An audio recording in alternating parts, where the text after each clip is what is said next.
Alden Richards, marami pala siyang pinagdaanang challenges sa kanyang buhay. Kung paano niya nalampasan ang mga pagsubok at nagtagumpay, mapapanood sa Magpakailanman. Makichika kay Nelson Canlas. Naging big break kay Alden ang primetime hit na One True Love, katambal si Luis de los Reyes. Pero bago naging matinee idol, marami palang pinagdaan ng sakripisyo sa buhay si Alden o si Richard Fockerson Jr. sa totoong buhay. Ang kwento ng kanyang buhay mapapanood sa Magpakailanman. At syempre, ang gaganap, mismong si Alden. Sobrang dami kong sinacrifice para sa family ko, para sa mom ko. Pero lahat naman ng sinakripisyo kong yun worth it. Kabilang sa matutunghayan ang pagsubok noon ni Alden sa reality competition show na Starstruck at ang pagpanaw ng kanyang ina, 4 na taon na ang nakakaraan.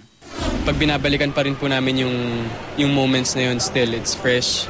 Parang nangyari lang siya ulit. So the feeling is still there. Masakit pa rin po. Nelson Canlas updated sa Showbiz Happenings.